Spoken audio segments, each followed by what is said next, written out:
Okay, Tankie Times. The edition for 8/18/2026.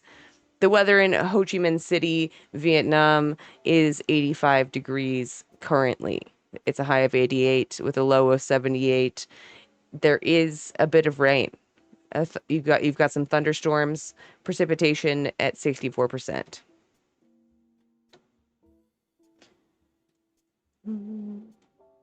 Acrobatic troop celebrations. Lovely. In this issue, Pentagon concedes. I keep saying that. Pentagon concedes. UK moves towards nuclear war. Korea celebrates 81 years of liberation. Laos, Cuba, Vietnam, China, and DPRK news. Iran condemns drone attack on Kurdistan as false flag ploy. Let me actually, I need to see. Okay. Iranian Foreign Minister Syed Abbas Araghchi. Looking good as always. Chad. Iranian Foreign Minister Syed Abbas Araghchi has strongly condemned a drone attack targeting the office of Iraqi Kurdistan region Prime Minister Masroor Barzani, describing the incident as reckless and urging Kurdish authorities to remain vigilant against false flag plots designed to sow discord between neighbors. In a post on X on Monday, Araghchi wrote, "Nothing justifies the reckless attack on PM Barzani's office. Kurdish friends should be vigilant against false flag ploys to sow discord between neighbors. We protected our Kurdish friends against Saddam and Daesh, and we're thankful for the security they've provided on our border," he stated. Earlier, Iranian Foreign Ministry spokesman Esmail Bakai also addressed the matter, calling the attack a highly suspicious development. Press TV. Pentagon concedes no military plan can secure Strait of Hormuz as Trump seeks scapegoats. Pentagon has concluded that no existing military plan can guarantee the safe passage of shipping through the Strait of Hormuz or ensure energy stability in the region, according to a regional intelligence source speaking to Press TV. The assessment, shared by an intelligence official familiar with the U.S. military deliberations, paints a stark picture of Washington's strategic deadlock in the Persian Gulf. The Strait of Hormuz, through which approximately one-fifth of the global oil supply passes, has become a critical vulnerability for the United States amid its war against Iran. The admission marks a significant setback for the U.S. military planners, who have long considered the strait a vital choke point requiring constant naval presence. The inability to exert control on the strategic waterway has dealt a major blow to Washington's strategic posture in the region and exposes the limits of American military power against Iran's growing asymmetric capabilities. The intelligence source further revealed that the deadlock has left U.S. President Donald Trump deeply frustrated, prompting him to seek scapegoats within his own administration. Again from Press TV.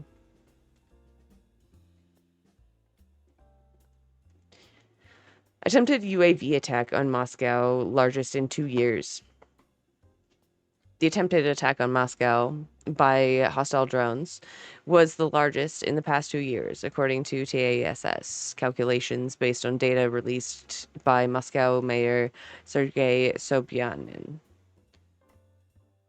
According to the mayor, 620 UAVs flew toward Moscow and the Moscow region between Monday evening and 5 a.m.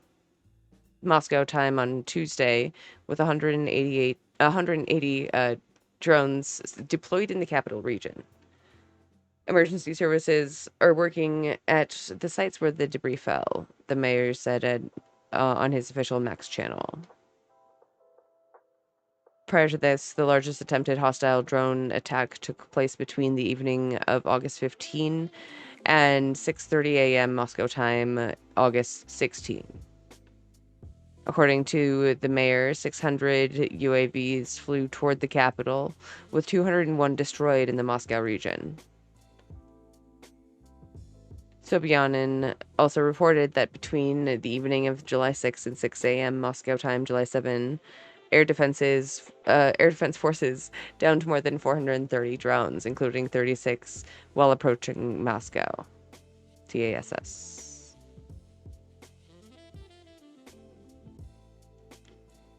UK moves towards nuclear war by allowing Ukraine to launch British-made UAVs.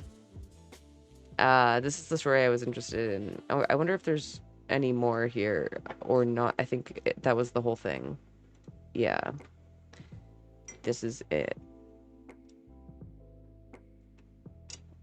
Hi, Comrade Naya. The UK is moving toward a state of nuclear war by allowing Ukraine to use British-produced UAVs, unmanned aerial vehicles, to strike deep into Russia, Glenn Deason, a Norwegian political scientist, said on Monday. Britain makes another step towards nuclear war, as the Sunday Times reports that the British drones are now being used. British drones are now being used for deep strikes inside Russian territory. Deason, a professor at the University of Southeastern Norway, stated on his X account. Russian ambassador to the United Kingdom, Andrei Kalin, said earlier in an interview with TASS that Britain had been involved in the conflict in Ukraine more deeply than any other NATO member state. He emphasized that the presence of special forces, instructors, and military specialists involved in launching Storm Shadow cruise missiles in Ukraine had been officially confirmed. TASS.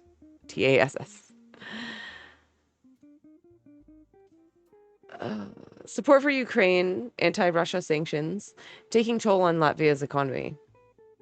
Latvia is losing large sums of money, and the country itself is a victim of the policy of supporting Ukraine and anti-Russian sanctions, said Einars Slesers, leader of the conservative Latvia First Party and ex-deputy prime minister.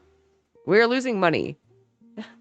We're talking about how to support Ukraine, but we are a victim, he told the European Politico edition. Oh, you're the victim. Maybe you should do something else? Have you considered doing something else? Riga can no longer turn a blind eye to the economic costs. Does she smoke hella weed? Yeah, why? There's not supposed to be any... She gives me that vibe. Like... Oh, I'm supposed to be in reading. There's not supposed to be any sound. I'll read. I'll smoke after I read. Help. Why was I not in the... Anyway.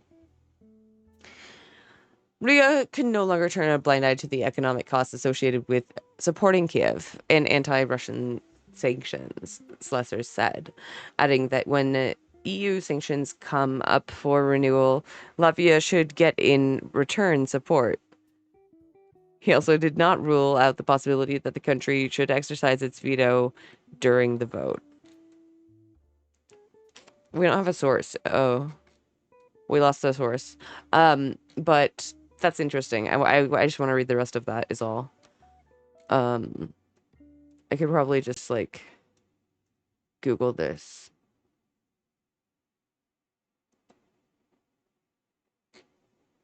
Oh, it was the whole thing again. Okay, so it's TASS. Headlines from socialist countries. Cuba thanks China for new donation of 15,000 tons of rice. Cuba's foreign minister, Bruno Rodriguez, thanked the party, the government, and the people of China this Saturday for the third shipment of 15,000 tons of rice, part of a total donation of 60,000 tons of the grain as emergency food assistance in response to the severe economic crisis on the island.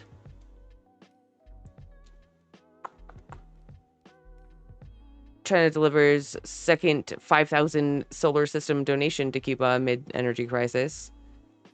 Incredible. Cuba, what things? What? Oh, here.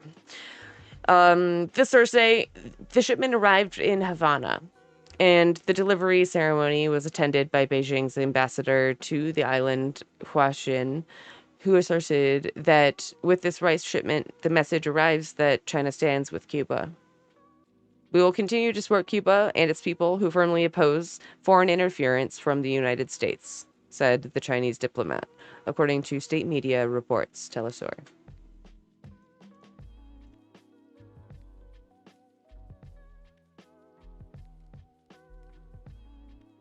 First Lao Wisdom Value exhibition and festival set up for September. The first Lao Wisdom Value exhibition and festival will be held from September 9 to 13, 2026 at the Lao ITECC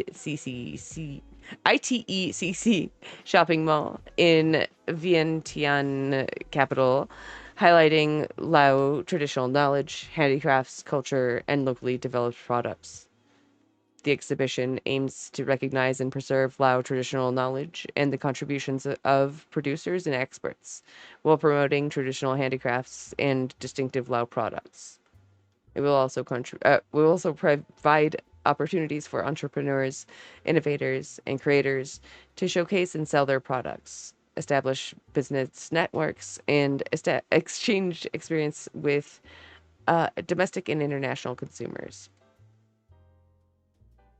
Visitors will be able to explore exhibition halls featuring Lao cultural heritage, arts, and traditional knowledge, as well as innovative and high quality products from across the country. The program will also include live demonstrations of traditional production techniques, panel discussions on knowledge sharing and intellectual property registration, consultations on product design and development, and traditional artistic performances. The event will also provide an opportunity for participants to learn about and register for the Lao Wisdom application, KPL. Lovely.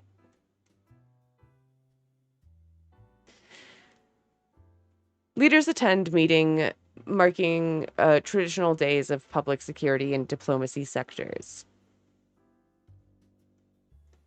The Central Military Commission and the Ministry of National Defense held a gathering in Hanoi on August 17 for the leaders of agencies and units under the Ministry of National Defense, the Ministry of Public Security, and the Ministry of Foreign Affairs to mark the 81st anniversary of the traditional days of the People's Public Security Force, August 19, 1945 to 2026.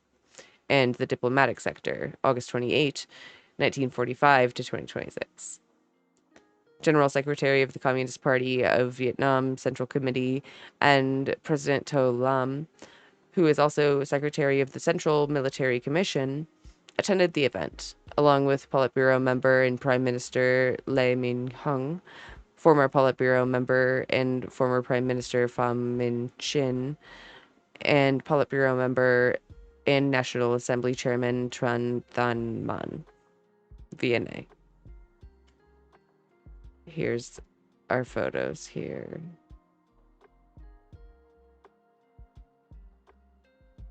Love to see socialist, uh, construction in the building. Active Communist Party building. IRL. It looks like this. It looks.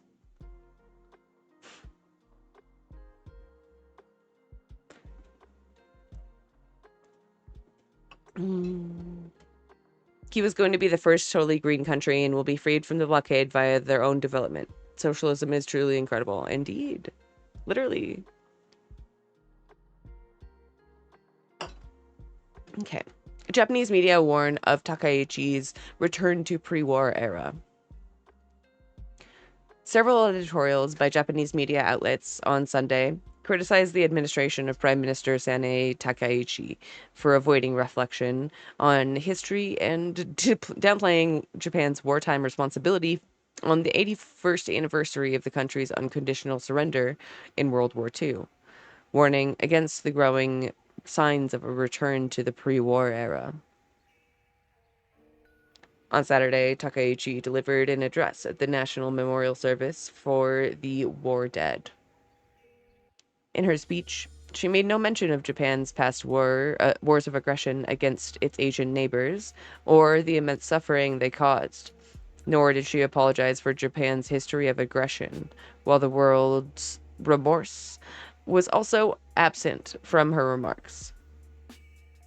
Sorry, the word remorse was also absent from her remarks.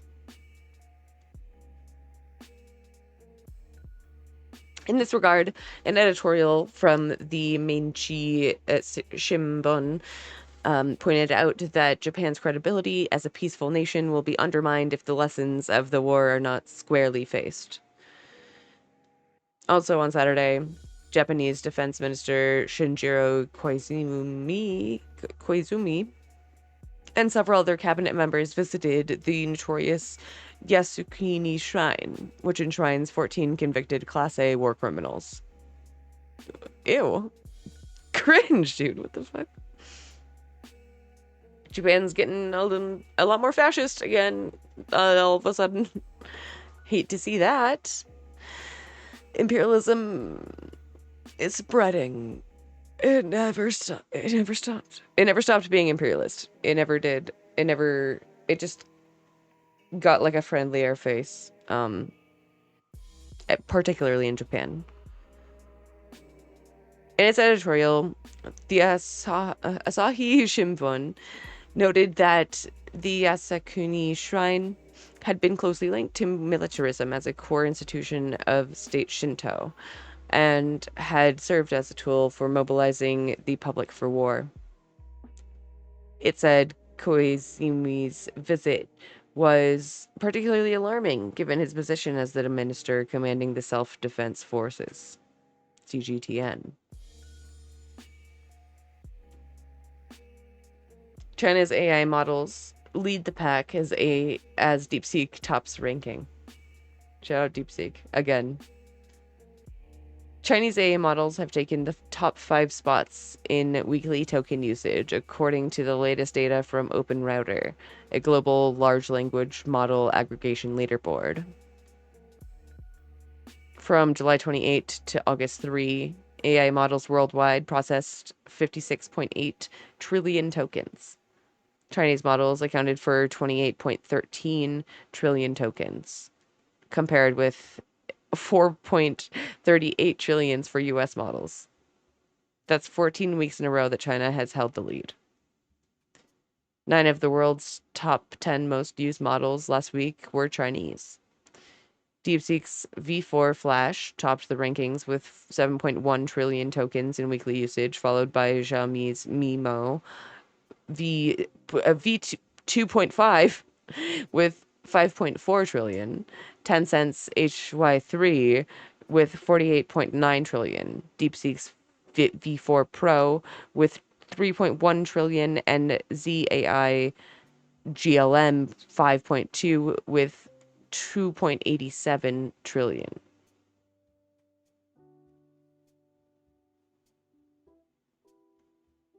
Cost comparison. DeepSeek's V4 Flash charges 14 cents per million input tokens and 28 cents per million output tokens. Artificial analysis pegs its average cost at 3 cents per test, compared with the 86 cents for Moonshot's Kimi K3, $1.86 for OpenAI's ChatGPT 5.6 Sol, and $3.15 for Anthropic's Claude Fable 5. What? The fuck? So expensive. The comparison provides a more realistic measure of value than pricing alone because it accounts for the amount of data a model must process and generate to complete a task. A model with low headline price can still prove expensive if it requires significantly more steps to produce an answer. For millions of AI developers worldwide, the shift is already becoming clear. More choices, lower costs, and fewer barriers to innovation are reshaping the global AI ecosystem. CGTN. Excellent. Sailors of Russian sailing ship placed flower basket at the statues of great leaders. The members of the Russian sailing ship for educational practice, Pallada, laid a flower basket at the statues of President Kim Il-sung and Chairman Kim Jong-il in the city of Wonsan on August 15th. They placed a flower basket at the statues of the great leaders who made an immortal contribution to the development of the DPRK Russia-friendly ties and bowed to them. KCNA. The comrades. The comrades. Incredible how they can all march better than the US. I mean, it's not hard, frankly. Wreaths laid before monument to Soviet Army. Members of the Russian sailing ship for educational practice, Palada, on a friendly visit to Wonsan City, laid wreaths before the monument to the Soviet Army on August 16.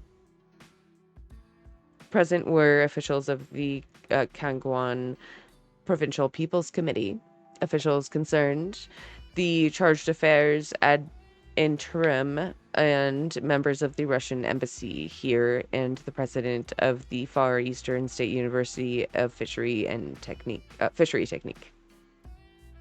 After the wreaths were laid, the participants paid tribute to the fallen soldiers, fallen fighters of the Soviet Army. They looked round the monument to the Soviet Army.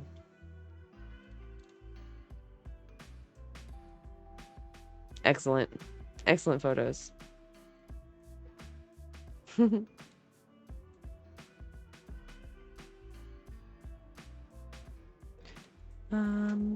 National Acrobatic Troupe celebrating 81st anniversary of national liberation. A circus of the National Acrobatic Troupe celebrating the 81st anniversary of national liberation was given at the Pyongyang Circus Theater on August 16, amid joy and excitement of the people in the DPRK greeting the significant day with when their great motherland newly emerged with pride.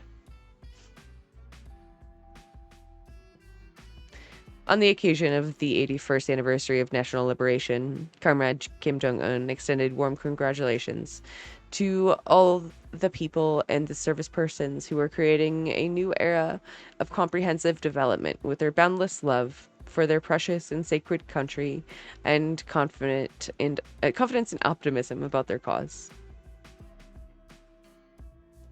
Put on the stage were colorful numbers, including physical acrobats, wire rope walking, and fly higher, which won top prizes at international circus festivals.